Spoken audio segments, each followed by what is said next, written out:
السلام علیکم ورحمۃ اللہ وبرکاتہ۔ وعلیکم السلام ورحمۃ اللہ وبرکاتہ۔ نحمده ونصلي على رسوله الكريم اما بعد فاعوذ بالله من الشيطان الرجيم بسم الله الرحمن الرحيم ثم لتسألن يومئذ عن النعيم صدق الله العظيم وفي اعظم بمن بسر ساما مدد قبلہ ای مدد کعبہ ایمان مدد بگردہ کی بلا افتاد کشتی ضعیفان و شکستارات کشتی بحق حضرت خواجہ عثمان مدد کن یا معین الدین چشتی مدد کن یا معین الدین چشتی مدد کن یا معین الدین چشتی سرورا شاہ کریمہ دستگیرہ اشرفہ حرمت روح پیمبر یک نظر کن سوئے ماں نظر کن سوئے ماں یک نظر کن سوئے ماں۔ آئیے کچھ معروضات پیش کرنے سے قبل ہمارا مل کر مصطفیٰ جان رحمت محمد عربی ارواحنا فدا صلی اللہ تعالیٰ علیہ وسلم کی بارگاہ میں اپنی غلامی کا ثبوت دیتے ہوئے اس عقیدے کے ساتھ کہ عہد پیری کو وہ پھر سے شباب دیتے ہیں، خشک شاخوں کو وہ تازہ گلاب دیتے ہیں، پڑھ لے درود غفلت نہ کر خدا کی قسم، تیرے سلام کا اب بھی وہ جواب دیتے ہیں۔ الصلاۃ والسلام علیک یا رسول اللہ، الصلاۃ والسلام علیک یا رسول اللہ، الصلاۃ والسلام علیک یا حبیب اللہ، الصلاۃ والسلام علیک یا حبیب اللہ، الصلاۃ والسلام علیک یا نبی اللہ، الصلاۃ والسلام علیک یا نبی اللہ، وعلی آلک واصحابک یا نور اللہ، وعلی آلک واصحابک یا نور اللہ، صلی اللہ تعالی علیہ وسلم۔ صلی اللہ علیہ وسلم۔ ریاضت کے یہی دن ہے، بڑھاپے میں کہاں ہمت، ریاضت کے یہی دن ہے، بڑھاپے میں کہاں ہمت، جو کرنا ہے ابھی کر لو، ابھی نوری جوان تم ہو۔ قدیر مجھے حق کہنے، آپ تمام حضرات کو حق سن کر اس پر عمل کرنے، اسے عام کرنے کی توفیق عطا فرمائے۔ میرے پیارے آقا صلی اللہ علیہ وسلم کے پیارے دیوانوں، چونکہ جب میں آتا ہوں ساتھیوں کی گزارش رہتی ہے کہ ذکر و دعا ہم کریں، تو اس لیے انشاءاللہ محفل کو دیکھتے ہوئے جوانوں کے حوالے سے کچھ ناصحانہ کلمات بیان کر کے پھر ہم ذکر و دعا مختصر کریں گے۔ آپ دیکھیں ہر چیز کا درمیان بیچ والا حصہ بڑا حسین ہوا کرتا ہے۔ آپ نے دیکھا ہوگا کہ سورج کے بھی تین دور ہوتے ہیں، ایک وہ طلوع ہوتا ہے، اس کے بعد وہ اوپر عروج پر آتا ہے، اور پھر اخیر میں وہ غروب ہو جاتا ہے۔ جب سورج نکلتا ہے، جب طلوع ہوتا ہے، تو اس وقت اس کی شعاع اس کے ساتھ نہیں ہوتی، اور اس وقت اس کی روشنی کی یہ کیفیت ہوتی ہے کہ ہر انسان اپنی نگاہوں سے اس کی طرف دیکھ سکتا ہے۔ لیکن جب وہ سورج عروج پر آتا ہے، جب اس کا درمیان کا وقت آتا ہے، دوپہر کے وقت، تو سورج ایسی روشنی میں ہوتا ہے کہ کسی انسان کی نگاہوں میں پھر اتنی طاقت نہیں ہوتی کہ سورج کو نگاہ بھر کر کے دیکھ سکے، اور پھر اخیر میں سورج کی وہی کیفیت ہوتی ہے جو طلوع کے وقت تھی۔ تو پتہ چلا کہ جب سورج کا عالم شباب ہوتا ہے، اس وقت اس کے حسن و جمال کی کیفیت جدا ہوتی ہے، دنیا کا کوئی انسان اس کو نگاہ بھر کر کے دیکھ نہیں سکتا۔ اسی طریقے سے آپ دیکھیں کہ پھول بھی تین دور سے گزرتا ہے، ایک وہ کلی کی شکل میں ہوتا ہے جب وہ پتیوں کے درمیان چھپا ہوا ہوتا ہے، اس کے بعد اس کے کھلنے کا زمانہ ہوتا ہے، اور اخیر میں وہ مرجھانے کا دور ہوتا ہے۔ جب پھول پتیوں کے درمیان چھپا ہوا ہوتا ہے تو دنیا کو کوئی انسان اسے اپنے پاس نہیں رکھتا، نہ اس سے خوشبو مل پاتی ہے، اور مرجھانے کے بعد بھی وہ پھول پھینک دیا جاتا ہے۔ لیکن جب اس کا عالم شباب ہوتا ہے، یعنی اس کے کھلنے کے جو دن ہوتے ہیں، تو کوئی انسان اسے اپنے دستار میں رکھتا ہے، کوئی انسان اسے کسی بزرگ کے مزار پر لے جاتا ہے، کوئی انسان کسی دلہے کے سر کا اس کی زینت بناتا ہے، تو پتا چلا پھول کو ابتدا میں کسی نے نہیں پوچھا اور مرجانے کے بعد بھی پھول پھینک دیا جاتا ہے۔ ایک پھول اگر عزت پاتا ہے تو اپنے درمیان کے عالم میں، اپنے شباب کے عالم میں، اسی طرح بے شمار مثالیں دی جا سکتی ہے۔ آپ دیکھیں انسان بھی دنیا میں تین دور سے گزرتا ہے، ایک اس کا بچپنا ہوتا ہے، ایک اس کی جوانی ہوتی ہے، ایک اس کا بڑھاپا ہوتا ہے۔ بچپنے میں انسان کمزور ہوتا ہے، بچپنے میں انسان کو سوچ و سمجھ کی صلاحیت نہیں ہوتی، بچپن میں انسان لوگوں کا محتاج ہوتا ہے، اور اس کے بعد جب انسان بوڑھا ہو جاتا ہے تو بڑھاپے کی منزل میں پہنچنے کے بعد وہ انسان کمزور ہو جاتا ہے، جس کو قرآن نے اسفل سافلین بھی کہا ہے۔ بچپنا اور بڑھاپا ایک جیسا ہوتا ہے، لیکن بڑھاپے اور بچپنے کے درمیان میں انسان کو جو نعمت ملتی ہے وہ جوانی کی نعمت ہوا کرتی ہے۔ جوانی بڑی اہم چیز ہے۔ جس طریقے سے عالم شباب کا سورج روشن ہو کر کے کائنات کے سرے سرے کو جگمگا دیتا ہے، جس طریقے سے عالم شباب میں پھول کھل کر کے لوگوں کے مشامخ کو معطر کر دیتا ہے، اسی طریقے سے اگر ایک جوان اپنی جوانی کا صحیح استعمال کر لے، ایک جوان اگر اپنی جوانی کو دین کی راہ پر لگا دے تو اس کی جوانی کے صدقے میں اللہ کائنات میں انقلاب پیدا فرما دیتا ہے۔ اللہ کو جوانی بڑی پسند ہے اور جوانی کی عبادت بھی پسند ہے۔ اللہ کو جوانی اتنی پسند ہے کہ اللہ اکبر، اللہ کے رسول صلی اللہ علیہ وسلم کو اللہ تعالیٰ نے ہمیشہ جوان رکھا، اسی لیے میرے نبی 63 سال کی عمر میں بھی 34 سال کے جوان نظر آیا کرتے تھے، اور جب جنتی جنت میں جائیں گے اس وقت اللہ ان کی جوانی ان کو لوٹا دے گا۔ اللہ کو جوانی بڑی پسند ہے اور جوانی کی عبادت بھی پسند ہے۔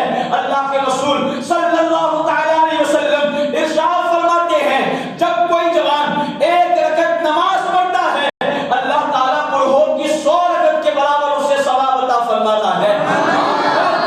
آقا ارشاد فرماتے ہیں جب کوئی جوان رات کے اندھیرے میں پیدل چل کر کے نماز فجر کے لیے مسجد جاتا ہے، اللہ ہر قدم کے بدلے میں اسے 1 سال کی عبادت کا ثواب عطا فرماتا ہے۔ جوانی بڑی پسند ہے اور جوانی کی عبادت بھی پسند ہے، لیکن افسوس وہ جوانی جس کی اتنی اہمیت ہے آج اس جوانی کو داؤ پر لگایا جا رہا ہے، آج اس جوانی کو عیاشیوں کی نظر کیا جا رہا ہے۔ آج کا جوان یہ سمجھتا ہے میری جوانی تو شباب کے لیے ہے، میری جوانی تو شراب کے لیے ہے، میری جوانی تو کھیل کود کے لیے ہے۔ آؤ میں تمہیں بتاؤں جوانی میں کرنے کے کام کیا ہوتے ہیں اور جوانوں نے کائنات میں کیسا انقلاب پیدا کیا ہے۔ توجہ کرنا، ایک بڑا پیارا واقعہ آپ کے سامنے پیش کرتا ہوں۔ اللہ اکبر، مصطفیٰ جان رحمت صلی اللہ علیہ وسلم کو اللہ نے 63 سال کی زندگی عطا فرمائی۔ 53 سال میرے نبی مکہ شریف میں رہے، 10 سال مدینہ شریف میں رہے۔ آپ دیکھیں میرے نبی کی عمر جب 40 سال کی ہوئی اس کے بعد میرے نبی نے اعلان نبوت فرمایا۔ حالانکہ میرے نبی تو آدم کے پیدا ہونے سے پہلے ہی نبی ہے، لیکن نبوت کا اعلان 40 سال کے بعد فرمایا۔ مکہ والوں کے سامنے میرے نبی نے 40 سال تک اپنی زندگی کو گزارا، ایسی زندگی گزاری کہ مکہ والے جہاں کوئی سچ نہ بولتا تھا، ایسے دور میں میرے نبی کو مکہ والے صادق الوعد الامین کہا کرتے تھے۔ اللہ اکبر، وہ مکہ والے جو پیر سے پیر ٹکرا جانے پر صدیوں تک نسلوں تک جنگیں لڑتے تھے، میرے نبی کو اس دور میں بھی عادل اور سمجھدار سمجھا جاتا تھا، اور میرے نبی لوگوں کے درمیان فیصلہ فرمایا کرتے تھے۔ میرے نبی کو اللہ اکبر اللہ نے ایسی شان عطا کی تھی کہ اعلان نبوت سے پہلے بھی کفار مکہ اپنی امانتیں میرے نبی کے پاس چھوڑا کرتے تھے۔ یہ شان تھی میرے نبی کی۔ مکہ والوں نے میرے نبی کو 40 سال تک اپنی نگاہوں سے دیکھا، اپنے ماتھے کی آنکھوں سے دیکھا، نبی کے راتوں دن دیکھے، ہمیشہ سچ بولتے، کبھی وعدہ خلافی نہ کرتے، کبھی کسی کا برا نہ چاہتے۔ لیکن اللہ اکبر 40 سال تک نبی کو دیکھنے کے بعد تب اعلان نبوت فرمایا۔ اللہ اکبر، جیسے ہی میرے نبی نے اپنی نبوت کا اعلان کیا، وہ مکہ والے جو کبھی آپ کو صادق الوعد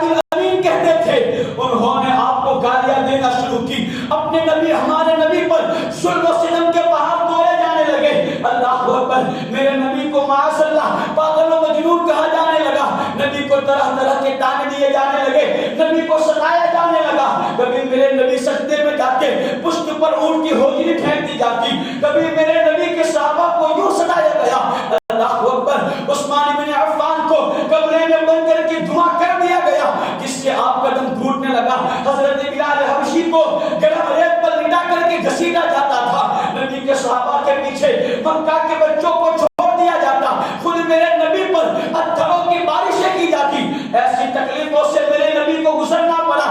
آپ غور کریں، یہ مکہ والے تھے جنہوں نے میرے نبی کو اتنا ستایا کہ میرے نبی مکہ چھوڑ کر طائف جانے پر مجبور ہو گئے، پھر دوبارہ مکہ چھوڑ کر مدینے جانے پر مجبور ہو گئے، اللہ اکبر۔ لیکن آپ مدینے والوں کی کیفیت کو دیکھیں، مدینے والوں نے میرے نبی کو دیکھا نہیں تھا، مدینے والوں نے میرے نبی کا دیدار نہیں کیا تھا، لیکن اللہ اکبر، مدینے سے ایک قافلہ حج کے لیے جب مکہ آیا، مکہ میں میرے نبی سے ملاقات کی، نبی کا کلمہ پڑھا، مسلمان ہوئے، مدینے واپس گئے، اللہ اکبر، جاتے جاتے اپنے نبی سے کہتے گئے، یا رسول اللہ صلی اللہ علیہ وسلم، آپ اپنا کوئی صحابی ہمارے درمیان بھیج دے تاکہ وہ مدینہ آ کر ہمیں علم دین سکھائے، ہمیں خدا کا دین سمجھائے۔ اللہ اکبر، میرے آقا اپنے ایک صحابی کو ان کے ساتھ بھیج دیتے ہیں، اللہ اکبر۔ اب آپ دیکھیں، وہ صحابی مدینہ تشریف لے جاتے ہیں، جب وہ صحابی مدینہ گئے، رات دن دین خدا کی تبلیغ کرتے ہیں، اپنے اخلاق و کردار کے ذریعہ لوگوں کو دین کے قریب کرتے ہیں، اور اس صحابی نے لوگوں کو اخلاق و کردار کے ذریعہ مصطفیٰ کا ایسا دیوانہ بنا دیا کہ جب مدینہ والوں کو پتا چلا مصطفیٰ مکہ چھوڑ کر مدینہ آ رہے ہیں، تو مدینہ والے روزانہ صبح سویرے سورج طلوع ہوتے ہی اس جگہ تشریف لے جا کے جو راستہ مدینے سے مکہ جاتا تھا، وہاں جا کر عورتیں، بچے، بوڑھے، جوان، سب کوئی گھروں کی چھتوں پہ چڑھا ہے، کوئی پہاڑیوں پر چڑھا ہے، کوئی رستوں میں گشت کر رہا ہے، مصطفیٰ آنے والے ہیں، مصطفیٰ آنے والے ہیں۔ لیکن اللہ اکبر، جب شام کو نبی کا دیدار نہ ہوتا، مایوس ہو کر کے واپس گھر آ جاتے، پھر دوسرے دن صبح میں یہی منظر، اپنا سب کچھ کام کاج چھوڑ کر پھر نبی کی آمد کے انتظار میں، آقا آنے والے ہیں۔ آپ غور کریں، جن مکہ والوں نے 40 سال نبی کو دیکھا، اعلان نبوت کے بعد انہوں نے نبی کو ستایا، پریشان کیا، پتھروں کی بارشیں کی، گالیوں سے نوازا، لیکن اللہ اکبر، وہ مدینہ والے جنہوں نے نبی کو دیکھا نہیں ہے لیکن نبی کے آمد کے ایسے منتظر ہیں، نبی سے ایسی محبت کرتے ہیں، سب کچھ چھوڑ کر کے مکے کی راہ تکتے ہیں، کب مصطفیٰ تشریف لائے، کب آقا کا دیدار نصیب ہو۔ میں پوچھنا چاہتا ہوں، مدینہ والوں کے دلوں میں مصطفیٰ کی یہ محبت کس نے پیدا کی تھی؟ مدینہ والوں کے دلوں میں مصطفیٰ کا یہ عشق کس نے پیدا کیا تھا؟ تو میں بتاؤں، وہ مصعب بن عمیر 20 سال کے جوان تھے جن کو مکے سے مدینے میرے نبی نے بھیجا تھا۔ اس 20 سال کے جوان نے اپنے اخلاق و کردار کے ذریعہ مدینہ والوں کو ایسا دیوانہ کر دیا تھا کہ مدینہ والے گویا کہ یہ کہنے پہ مجبور ہو چکے تھے کہ جب یہ شان ہے ان کے غلاموں کی تو سردار کا عالم کیا ہوگا۔ وہ مصعب بن عمیر تھے جنہوں نے اپنی اداؤں سے، اپنے اخلاق و کردار سے، اپنے کیریکٹر سے، اپنے علم دین سے لوگوں کو ایسا آشنا کیا اور لوگوں کو ایسا متاثر کیا کہ مدینہ والے مصطفیٰ کی آمد کا انتظار کرنے لگے، اور وہ سوچنے لگے جب غلام ایسا ہے تو اس کا آقا کیسا ہوگا، جب دیوانہ ایسا ہے تو اس کا محبوب کیسا ہوگا۔ اللہ اکبر۔ اور میں آپ کو بتاؤں، مصعب بن عمیر ابھی 18-20 سال کے جوان تھے، جوان، اور وہ کون تھے؟ کوئی معمولی بندے نہیں تھے۔ مصعب بن عمیر مکہ کے ایک رئیس گھرانے کے شہزادے تھے، بہت امیر، اتنے امیر کہ ایمان لانے سے پہلے وہ ایسا لباس پہنتے کہ پورے مکہ میں ان کی طرح کوئی لباس نہیں پہنتا تھا، وہ ایسا عطر لگاتے کہ جدھر سے گزر جاتے گلیاں مہک جایا کرتی تھی۔ لیکن جب مصطفیٰ کا دیدار ہوا، مصطفیٰ پر فدا ہوئے، نبی سے عشق ہوا، اللہ اکبر، نبی کا کلمہ پڑھا، ماں نے کہا مصطفیٰ کا دامن چھوڑ دے، اللہ اکبر، ورنہ تجھ سے کپڑے اتار لیے جائیں گے، ہمارے خزانوں سے تیرا کوئی حصہ نہیں۔ مصعب بن عمیر کہتے ہیں، ماں خزانے کیا چیز ہے،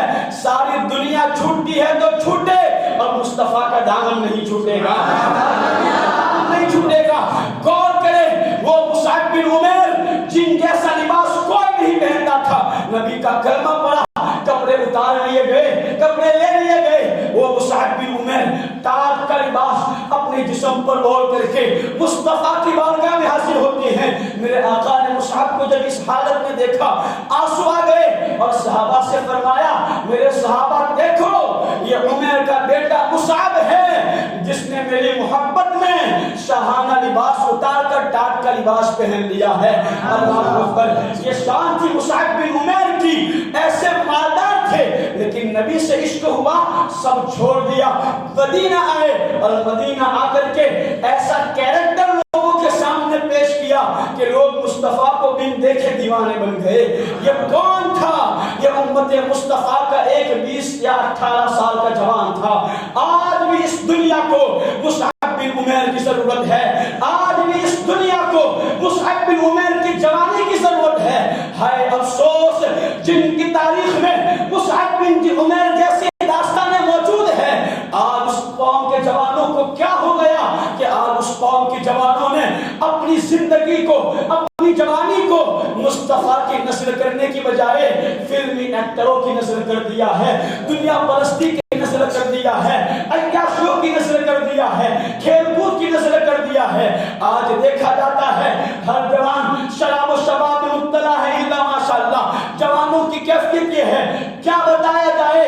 آپ جانتے ہیں صلیبی جنگوں کے بعد جب عیسائیوں کو صلیبی جنگوں میں شکست ہوئی، اس وقت ان کے کسی دانشور نے کہا تھا اب مسلمانوں سے میدان میں نہیں لڑنا، اب مسلمانوں کو زیر زمین ہلا کرنے کی کوشش کی جائے۔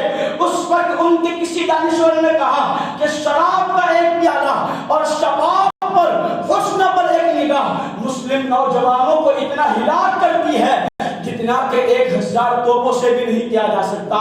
آج قوم مسلم کے نوجوانوں کو خاص طور سے شراب و شباب میں مبتلا کر دیا گیا، عیاشیوں میں مبتلا کر دیا گیا، جوا میں مبتلا کر دیا گیا۔ آپ دیکھیں قوم کے جوانوں کی کیفیت کیا ہے۔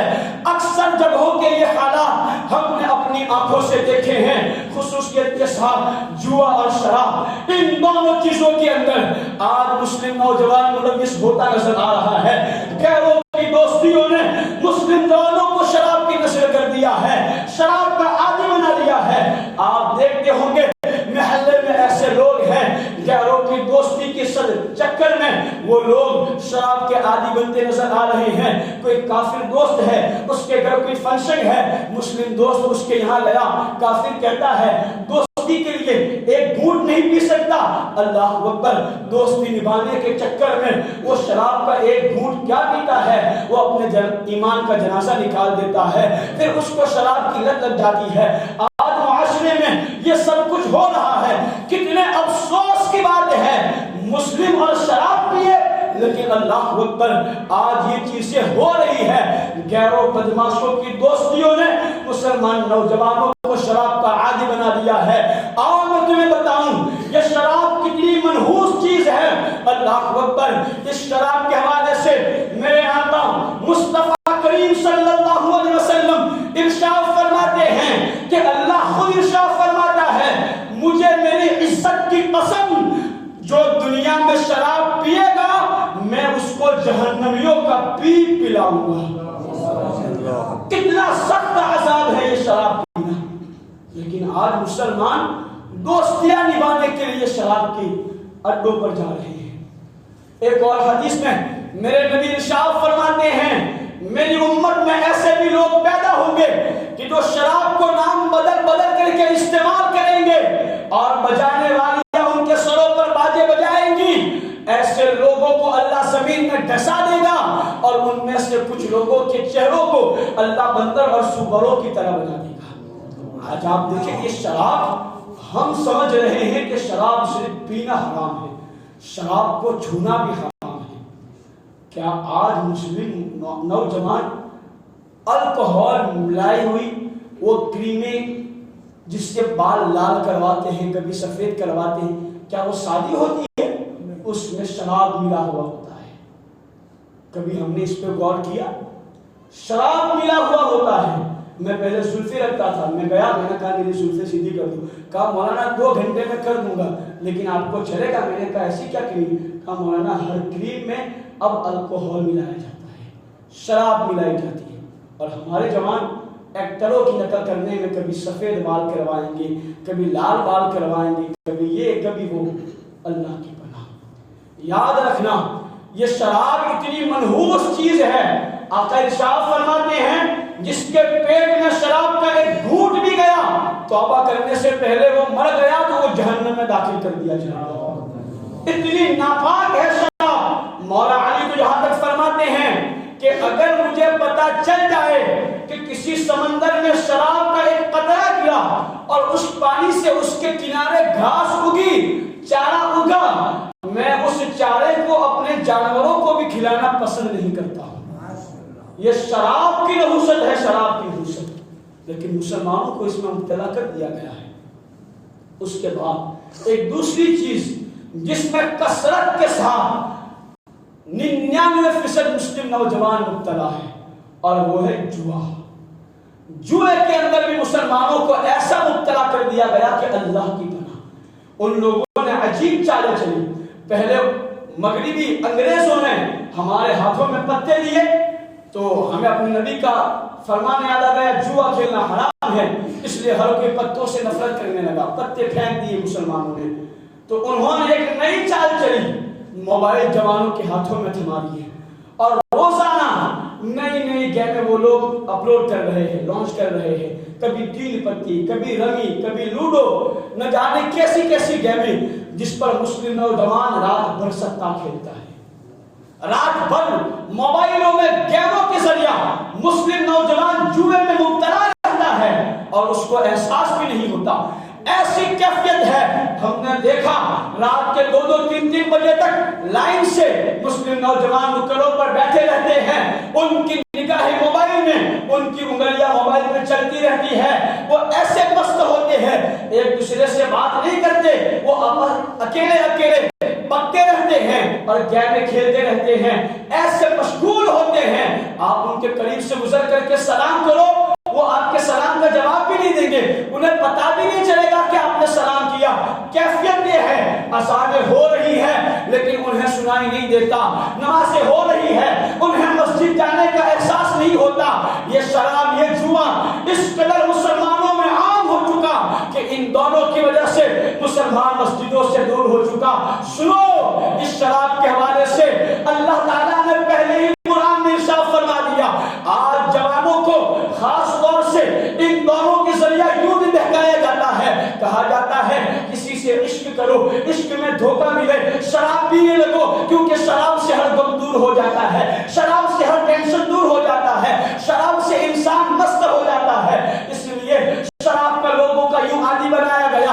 جوئے کے لیے فلمی ایکٹروں کے ذریعہ، کرکٹروں کے ذریعہ ٹی ویوں پر یوں ان کو ایڈورٹائزنگ کی گئی کہ لوگ گیموں کی طرف مبتلا ہو، اور شارٹ کٹ میں مالدار بننے کے چکر میں لوگ رمی کھیلتے ہیں، تین پتی کھیلتے ہیں، لوڈو پہ جگار کھیلتے ہیں، شارٹ کٹ میں مالدار بننے کے چکر میں، اور سمجھتے ہیں ہم کامیاب ہو جائیں گے۔ سنو، شراب و شباب میں کامیابی نہیں ملتی، ان سے تو اللہ کے در سے دور کر دیا جاتا ہے۔ اللہ قرآن مقدس میں ارشاد فرماتا ہے، انما یرید الشیطان ان یوقع بینکم العداوۃ والبغضاء فی الخمر والمیسر ویصدکم عن ذکر اللہ وعن الصلاۃ فہل انتم منتہون۔ اللہ فرماتا ہے شیطان یہ چاہتا ہے کہ شراب اور جوئے کے ذریعہ تمہیں آپس میں دشمن بنا دے، اور شراب اور جوئے کے ذریعہ وہ تمہیں اللہ کے ذکر اور نماز سے غافل کر دے۔ فہل انتم منتہون، تو کیا اب بھی تم باز نہیں آؤ گے؟ کیا اب بھی تم نہیں سمجھو گے؟ مسلمانوں کو آج یہی تو ہو گیا ہے، شراب اور جوئے کی اس میں آپ دیکھیں آپس میں دشمنیاں بھی ہو رہی ہے، جوا کھیلتے کھیلتے ایک جیتا ایک ہارا، لڑائی جھگڑے شروع ہو جاتے ہیں، اذانیں ہو رہی ہے، مسجد میں جانے کا شعور نہیں، نمازیں قضا ہو رہی ہے، کوئی فکر نہیں، اور سمجھتے یہ ہیں ہم کامیاب ہو جائیں گے۔ نا نا، ان چیزوں میں کامیابی نہیں، کامیابی کس میں ہے؟ آؤ ہم رب سے پوچھتے ہیں، میرے مولا تو بتا کامیابی کس میں ہے؟ میرا اللہ ارشاد فرماتا ہے، انما الخمر والمیسر والانصاب والازلام رجس من عمل الشیطان۔ یہ شراب، یہ جوا، یہ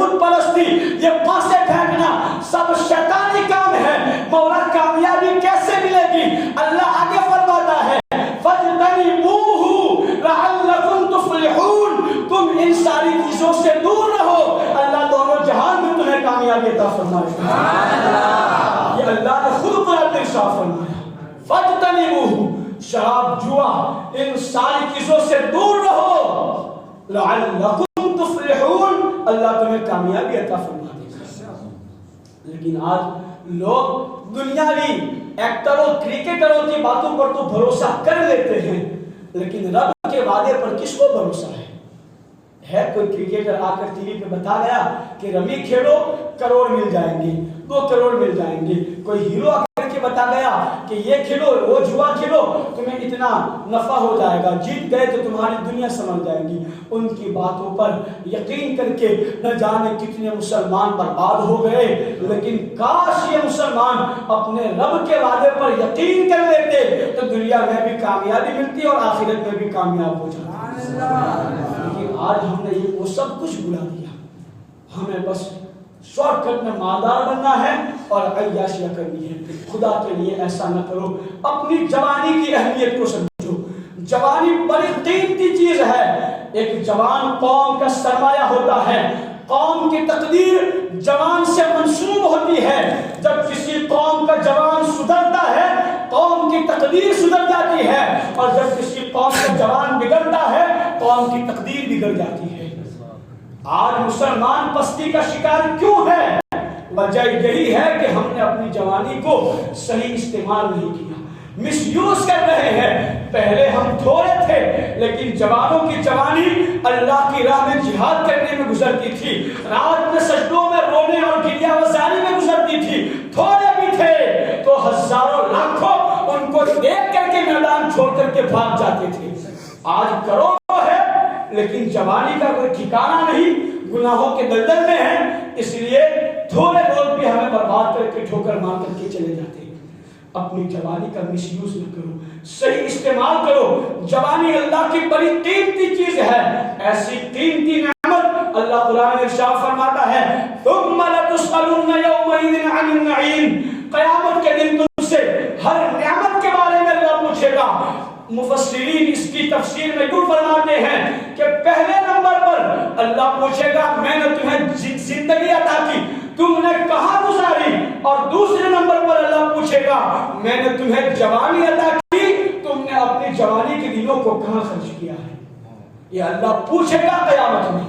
تو کیا ہمیں اللہ کی بارگاہ میں جواب نہیں دینا؟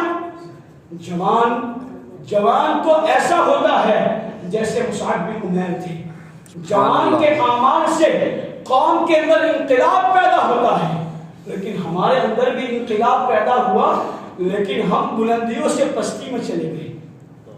آج ہماری یہ کیفیت ہوگی، اس لیے خدا را اپنی جوانی کو دین کی راہ پر لگاؤ، اپنی جوانی کو دین کے کاموں میں لگاؤ، سنی دعوت اسلامی سے منسلک ہو جاؤ۔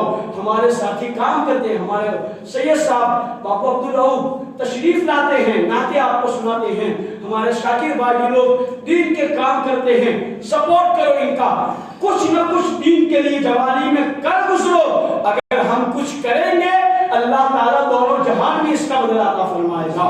اللہ کے رسول صلی اللہ علیہ وسلم ارشاد فرماتے ہیں جب کوئی جوان اپنی جوانی میں نوافل کا عادی ہوتا ہے، بڑھاپے میں طاقت نہ ہونے کی وجہ سے اگر وہ نوافل نہیں بھی پڑھ پاتا، اللہ پھر بھی اس کو جوانی کی عبادت کے صدقے میں بڑھاپے میں نوافل کا ثواب عطا فرماتا ہے۔ اس جوانی میں کچھ کر گزرو، ابھی طاقت ہے، ہمت ہے۔ مفتی اعظم ہند اسی لیے ارشاد فرماتے ہیں ریاضت کے یہی دن ہے، بڑھاپے میں کہاں ہمت، عبادت کے یہی دن ہے، بڑھاپے میں پھر طاقتیں نہیں۔ جو کرنا ہے ابھی کر لو، ابھی نوری جمع تم ہو۔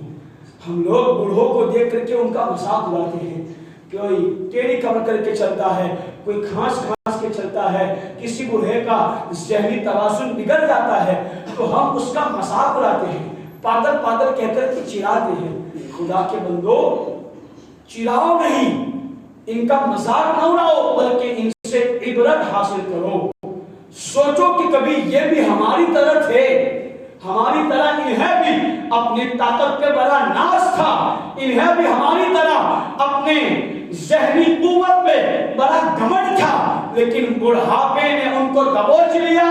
آج وہ بغیر لکڑی کے سہارے کے سیدھا چل بھی نہیں پاتے۔ اور ایک حکایت سنا کر گفتگو کو ختم کروں۔ ایک مرتبہ ایک جوان ایک راستے سے تشریف لے جا رہا تھا، اس نے دیکھا کہ ایک بوڑھا شخص لکڑی کا ٹیک لگا کر کے جا رہا ہے اور ایک جگہ رک کر کے وہ کمر ٹیڑھی کر کے زمین پر کچھ تلاش کر رہا ہے۔ وہ جوان اس کے قریب جب پہنچا تو اس کو سوچی کہ چلو مذاق کرتے ہیں۔ اس نے بوڑھے سے طنز میں کہا کہ برے میاں کیا تلاش کر رہے ہو؟ اللہ اکبر، حالانکہ نیچے کچھ تھا نہیں، لیکن اس نے مذاق اڑا کر کے پوچھا برے میاں کیا تلاش کر رہے ہو؟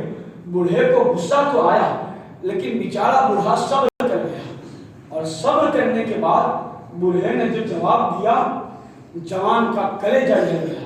بوڑھے نے کہا بیٹا یہ پوچھتے ہو کہ کیا تلاش کر رہا ہوں؟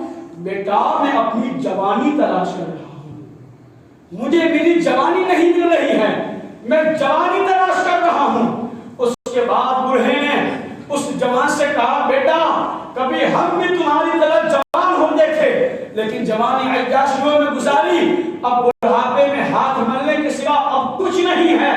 اور اس کی نقاشی کرتے ہوئے ایک عربی شاعر نے یوں ارشاد فرمایا ہے الا لیت الشباب یعود یوما فاخبره بما فعل المصیب، یعنی کاش میری جوانی لوٹ کر کے کبھی آ جائے تو میں اس کو بتاؤں، میں بڑھاپے میں جوانی کو بتاؤں کہ بڑھاپے نے میرے ساتھ کیا ظلم کیا ہے۔ یہی سب کو حسرت ہوگی بڑھاپے میں اگر جوانی کی قدر نہ کی تو۔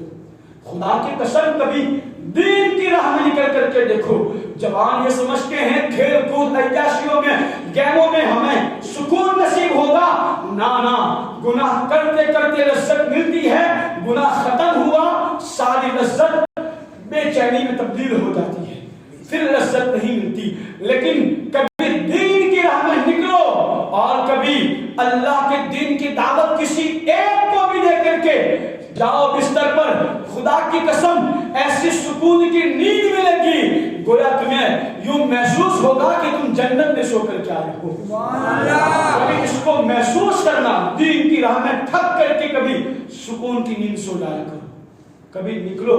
یہ تو ہمارے تجربات ہے، تھک ہار کر کے پورا دن گھوم پھر کر کے جب پہنچتے ہیں بستر پہ جاتے ہیں، نہ ادھر کا خیال نہ ادھر کا خیال، دعا پڑھی کلمہ پڑھا، ایسے سوتے ہیں کہ فجر کی اذان ہی سے پھر آنکھ کھلتی ہے، کوئی خیال نہیں، کوئی بے چینی نہیں۔ لیکن آج آپ دیکھیں لوگ نرم نرم بستر ہے، اے سیوں والے کمرے ہیں، پھر بھی کروٹیں بدلتے ہوئے رات گزرتی ہے، نیند نہیں آتی۔ کیوں؟ کیونکہ پورا دن گناہوں میں جو گزرا ہے۔ گناہوں میں لذت ضرور ہے لیکن عزت نہیں ہے، سکون نہیں ہے۔ گناہ کر کے تمہارا دل بے چین ہو جاتا ہے، بے قرار ہو جاتا ہے، پھر اس سے سکون نہیں ملتا۔ سکون کیسے ملے گا؟ الا بذکر اللہ تطمئن القلوب، اللہ کے ذکر سے دلوں کو سکون ملا کرتا ہے انشاءاللہ۔ ویسے اللہ کا ذکر صرف اللہ اللہ کرنا نہیں ہے، 5 وقت کی نماز بھی اللہ کا ذکر ہے، لوگوں کو دین کی دعوت دینا بھی اللہ کا ذکر ہے، اجتماع کے لیے لوگوں کو فون کر کے بلانا یہ بھی اللہ کا ذکر ہے، اجتماع میں بیٹھ کر کے نصیحتیں سننا، قرآن کی تلاوت سننا، مصطفیٰ کی نعت سننا، یہ سب اللہ کا ذکر ہے۔ تو یہ سب آپ آج سے کریں گے انشاءاللہ، مجھے امید ہے کریں گے نا آپ انشاءاللہ۔ 5 وقت کا اللہ ہمیں نمازی بھی بنائے، اللہ کریم ہمیں ہمیشہ سنی اجتماع میں شرکت کی توفیق عطا فرمائے، اور اللہ کریم ہمیں اپنی جوانی میں دین کا کام کرنے کی توفیق عطا فرمائے۔ آئیے ہم انشاءاللہ اللہ کا ذکر اپنی زبانوں سے کر کے اپنے دلوں کو گناہوں سے پاک فرمائیں گے۔ مختصر ذکر اور مختصر دعا ہوگی، چونکہ ہمارا تجربہ ہے